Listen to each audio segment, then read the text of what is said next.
ওকে, সোহাগ ভাই আপনি আপনার কোশ্চেনটা করবেন প্লিজ।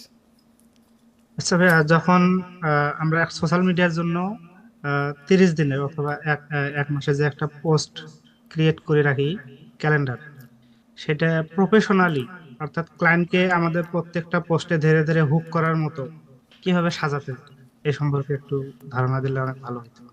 ওকে, ধন্যবাদ। তার মানে পয়েন্টটা এরকম ছিল, মানে নিজের পার্সোনাল ব্র্যান্ডিংয়ের জন্য, হুম হুম। নিজের পার্সোনাল ব্র্যান্ডিংয়ের জন্য 30 দিনের প্ল্যান আকারে আমি আসলে পোস্ট সাজাতে চাচ্ছি, পোস্ট সাজাতে চাইছি। এবং পোস্টটা কি, 30 দিন আমি তাহলে এরকম হতে পারে যে আমি শিডিউলও দিয়ে দিলাম, আমার ব্র্যান্ডিংটাও ভালো থাকলো, এবং এটা একটা ভালো একটা অডিয়েন্সের কাছে যাক, যেন এখানে যেন কোয়ালিটিটা যেন মেনটেন্স হয়, সেই সাথে আমার সার্ভিস যেগুলো প্রোভাইড করব, যে সার্ভিসের উপর আমি ফোকাস করব, সেই ফোকাস পয়েন্টগুলো যেন হুক আকারে থাকে। ওকে, এটার জন্য একটা তেলের কেটলির মতন, এটাকে কি বলে আমরা, মেটার ফানেল বলে আমরা, আমি কেটলি কইলাম। মেটার ফানেলে অ্যাডসের ক্ষেত্রে আমরা ক্লায়েন্টকে কী বোঝাই বা মানুষজনকে কী বোঝাই, যে ভাই ফার্স্ট অফ অল আমরা যে অডিয়েন্সের কাছে পৌঁছাবো সেটা একটা ব্রড অডিয়েন্স, তাই না? দেন আস্তে আস্তে ফিল্টার করে দেন এখানে এসে আমরা কি করছি, সেলস করছি। কীরকম? দ্যাট মিনস আমাকে, আমি প্রথমে 10,000 মানুষের কাছে পৌঁছালাম, এরপর এই স্টেপে এসে 1,000 মানুষ, এবং এই সেলসে এসে 10 জন মানুষ। আরও সহজ যদি বুঝাতে চাই তাহলে কি হচ্ছে, ফাইবারের দেখেন, ফাইবারের ইন্টারফেসে কি আছে, ইমপ্রেশন, দেন হচ্ছে ক্লিক, দেন অর্ডার। এরকম কখন হয়েছে যে ইমপ্রেশন 10টা অর্ডার 20টা হবে কখনো? রেয়ার, হয় না না, তো, এটা সম্ভব। সম্ভব না। তো ইমপ্রেশন দ্যাট মিনস কি, ধরে নেন 10,000 ইমপ্রেশন, 10,000 ক্লিক পড়েছে 10টা, অর্ডার পড়েছে ধরে নেন একটা, এটা তো সম্ভব। এতটুক দ্বারা আমরা এটা বুঝতে পারি যে আমাদেরকে সর্বপ্রথম যে কন্টেন্টগুলো প্রোভাইড করতেছি বা পোস্ট করতেছি সেটা একটা ভালো একটা অডিয়েন্সের কাছে পৌঁছাইতে হবে। সেই অডিয়েন্সের কাছে পৌঁছাইতে হলে হবে কি, আমাকে কোয়ালিটি মেনটেন করতে হবে, এবং একটা ফানেল অনুযায়ী বা সিকোয়েন্স অনুযায়ী, সিকোয়েন্স মানে ধারাবাহিকভাবে একটার পর একটা দিতে হবে। সিকোয়েন্স বলতে সহজ ভাষায় আমরা কি বুঝি, দেখেন সিকোয়েন্স জিনিসটা কি, আমি ফেসবুক অ্যাডস নিয়ে কাজ করি, ধরে নেন আজকের প্রথম পোস্টটা হচ্ছে ফেসবুক অ্যাডস কীভাবে কাজ করে, দ্বিতীয় পোস্টটা হচ্ছে ফেসবুক পেজ কীভাবে ক্রিয়েট করবে, তৃতীয় পোস্টটা হচ্ছে কভার ফটো কীভাবে ডিজাইন করা উচিত, চতুর্থ পোস্টে এসে ক্যাম্পেইনের রেজাল্ট দেখুন। এটা সিকোয়েন্স না। সিকোয়েন্স, আমি ক্যাম্পেইনের কথা আগে বললাম, পেজ সেট আপ করার কথা পরে বলছি, ক্যাম্পেইনটা হুম। কীভাবে আগে আসলো, এটা তো সিকোয়েন্সের মধ্যে পড়ে না। একটা ধারাবাহিকতা রাখতে হবে আপনার কন্টেন্টে, সেটা আপনি 30 দিনের জন্য করেন, 15 দিনের জন্য করেন, অথবা 7 ডেজ জন্য করেন।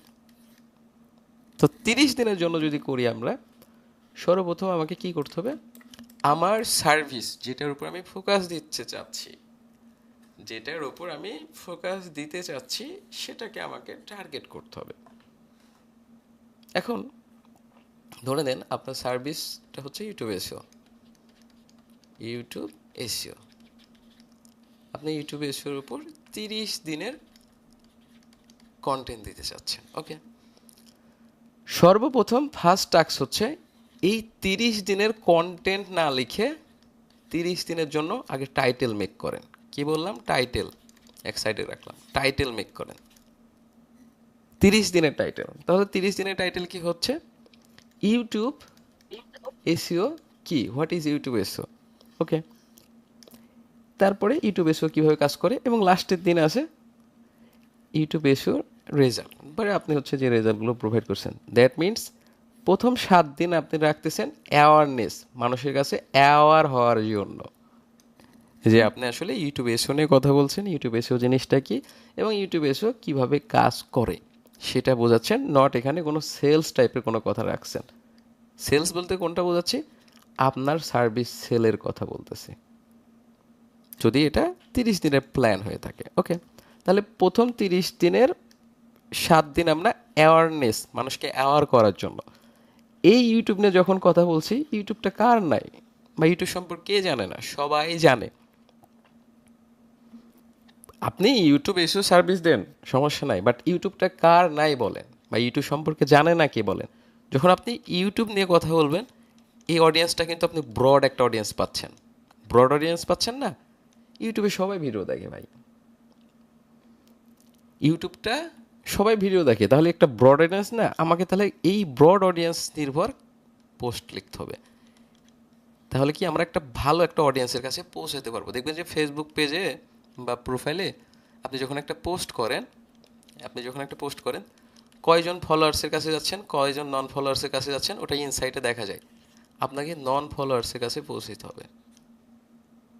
বলে না মনিটাইজেশন করে ইনকাম হয়েছে, ভাই আমি মনিটাইজ করতে চাচ্ছি, ইনকামটা আমার নট ফ্যাক্টর, বাট আমি যদি মনিটাইজ নিতে পারি তাহলে অবভিয়াসলি ফেসবুকের টার্মস অ্যান্ড কন্ডিশন অনুযায়ী আমরা ভিউ মোর পিপুল আর রিচ মোর পিপুল, অনেক লোকের কাছে পৌঁছাতে পারবো। তো প্রথম 7 দিন আমরা এমন ধরনের কন্টেন্টের টাইটেল মেক করব যে টাইটেলগুলো উইথাউট টার্গেট আমার সার্ভিস সেল, আমি ইউটিউব সম্পর্কে বলবো, ইউটিউবটা কিভাবে কাজ করে, ইউটিউব এসও কিভাবে কাজ করে, ইউটিউব শুধুমাত্র জনপ্রিয়তার শীর্ষে বা আনন্দ দেওয়ার একটা জায়গা না, এখানে আর্নিংও করা যায়। এমন একটা ইন্টারেস্ট বেয়ার একটা অডিয়েন্স মেক করব যে অডিয়েন্সটা আপনার পরবর্তী পোস্টের জন্য ইন্টারেস্টিং থাকে। একটা পোস্ট দেখার পর অপেক্ষায় যখন থাকে মানুষ, এটাকে ইন্টারেস্ট বলে। এখন আমি এমন ধরনের জিনিস করব না যেখানে মানুষের ইন্টারেস্ট জেনারেটিভ না হয়, তাহলে আমার ভ্যালুলেস। ওকে, তাহলে প্রথম 7 দিন কি হচ্ছে অ্যাওয়ার্ড টাইপের। ওকে, দ্বিতীয় 7 দিন আমরা কি করব, ইউটিউব এসও দিয়ে কীভাবে আপনার ভিডিওটা র্যাঙ্ক করানো যায়। ওকে, ইউটিউব এসওর ভিতরে শুধু ভিডিওতে র্যাঙ্ক করানোর জন্য র্যাঙ্ক ট্যাগ এসে হাবড়ি যাবে এগুলো নাই, কিন্তু থাম্বনেইল আছে, কিওয়ার্ড আছে, ডেসক্রিপশন অপটিমাইজেশন আছে, ইভেন অনেক কিছু আছে, ফোকাস পয়েন্টও আছে। যে প্রথম ভিডিওতে প্রথম 10 সেকেন্ড বা 15 সেকেন্ড হুকিং কিছু কথাবার্তা বললে বা হুক করার মতো কিছু কথাবার্তা বললে লাস্ট পর্যন্ত আপনার ওয়াচ টাইমটা ধরে রাখা যায়, তাই না? ভিউয়ার্সগুলোকে ধরে রাখা যায়। তার মানে কি ইউটিউবে কিভাবে আসলে র্যাঙ্ক করা যায় সে পদ্ধতিগুলো আমি একটু শেয়ার করলাম, নট আমি সেলস করেছি, এখানেও কোনো সেলস টাইপের আমি কোনো কথা রাখিনি। ওকে ফাইন, তাহলে প্রথম সপ্তাহ দ্বিতীয় সপ্তাহ গেল, থার্ড সপ্তাহে আমি কি করতেছি, থার্ড উইকে এসে আমি একজন ইউটিউব এসও স্পেশালিস্ট, আমি আসলে কিভাবে কাজগুলো করি, মানে এই তৃতীয় সপ্তাহে আপনি কিভাবে কাজগুলো করেন, কোন কোন জায়গাতে ফোকাস দেন, কিভাবে আসলে ইমপ্রুভমেন্টের দায়িত্ব নেন, কিভাবে কাজগুলো করেন, নট কোনো ক্লায়েন্টের স্ক্রিনশট শেয়ার বিফোর আফটার এগুলো শেয়ার করবেন না। তার মানে আপনাকে রিপ্রেজেন্ট করবেন অ্যাড এ ইউটিউব স্পেশালিস্ট হিসেবে, আপনি নিজেকে রিপ্রেজেন্ট করবেন এই 7 দিনে ইউটিউব এসও স্পেশালিস্ট হিসেবে, যেখানে ইউটিউব এসওতে যে স্কিলগুলো আপনারা শিখেছেন ওই পয়েন্টগুলো নিয়ে কথা বলবেন। লাস্ট ফোর্থ, এটা টোটালি সেলস দ্যাট মিন আপনি নিজেকে সেল করবেন। রিসেন্ট আমি সেলফোন রিপেয়ার অথবা ড্রয়িং সার্ভিসের ইউটিউব চ্যানেল ম্যানেজ করছি, যার প্রিভিয়াস 5 বছরে রেজাল্ট খুবই খারাপ। যখন আমি চ্যানেলটা শুরু করি, মানে আপনি প্রথমে আপনার হিস্টোরি ক্লিয়ার করেন ওই চ্যানেলের জন্য, রেজাল্ট কীভাবে আনলেন, অরিয়েন্ট কীভাবে করলেন। তারপরে দ্বিতীয় দিন আবার নতুন একটা প্রজেক্ট পেয়েছেন এবং এই প্রজেক্টে বিফোর এবং আফটার কী রেজাল্ট হয় আমি আপনাদের সাথে শেয়ার করব, অপেক্ষায় থাকবেন। আমি সম্পূর্ণ অর্গানিকভাবে এসিও করে রেজাল্ট আনি, এবং আমি যেভাবে এসিও করি হয়তো অনেক কম মানুষ আছে এই জিনিসগুলোকে ফলো করে, কিছু হিন্টস রেখে দিবেন। থার্ড ডেতে এই ঠিক এভাবে করতে করতে আপনার প্রজেক্টগুলো, আপনার প্রুফগুলো, ক্লায়েন্টের সাথে কনভারসেশনগুলো, এই জিনিসগুলো প্রমাণ করা, এই জায়গাতে এসে ডিরেক্ট সেলস এবং সিটিএ ইউজ করেন। CTA that means call to action, মানুষজন যেন অ্যাকশন নেওয়ার জন্য আপনাকে কন্টেন্টে ফোকাস করে। যখনই আমরা এই জিনিসগুলো সাজাইতে পারি না, তখন হয় কি এলোমেলো হয়ে যায়, আর যখনই এলোমেলো হয়ে যায় অডিয়েন্স ভাগ হয়ে যায়। একবার অডিয়েন্স দেখতেছে আপনি ইউটিউবে শুনে কথা বলতেছেন, খুব ভালো লাগছে, ওই অডিয়েন্সটা থাকতেছে। হঠাৎ আপনি ফেসবুক অ্যাডভার্টাইজিং নিয়ে কথা বলতেছেন, হঠাৎ খালি মোটিভেশনই বক্তা হয়ে গেছেন, হঠাৎ আপনি বিয়ে বাড়ি আনন্দ ফুর্তি করতেছেন, অডিয়েন্স কিন্তু ভাগ হয়ে যায়। ব্র্যান্ডিং বলতে আপনাকে এমনভাবে অডিয়েন্সগুলোকে মেক করতে হবে, জেনারেট করতে হবে, যেখানে একটা সিকোয়েন্স অনুযায়ী একটা ব্রড অডিয়েন্সকে সেলসে কনভার্ট করতে পারে। সেজন্য সর্বপ্রথম আমি কি বললাম, টাইটেল মেক করতে হবে। ধরেন এরকম চিন্তা ভাবনা বা কনসেপ্ট আপনার মধ্যে নিয়ে চলে আসছে। এরপর সর্বপ্রথম টাস্ক হচ্ছে, আমরা আসলে অনেক কন্টেন্ট লেখার ক্ষেত্রে মনে করি ভাই কন্টেন্ট লিখে ফেলবো, ইমেজ লিখে ফেলবো, তারপর আসলে না। সর্বপ্রথম 30 দিনের জন্য 30টা টাইটেল মেক করবেন। 30টা টাইটেল মেক করলেন এবং এখানে চ্যাট জিপিটি হেল্প নেন অথবা আপনার নিজের মতো নেন। চ্যাট জিপিটি ধরেন 30টা টাইটেল দিল আপনি প্রম্পট দেওয়ার পর।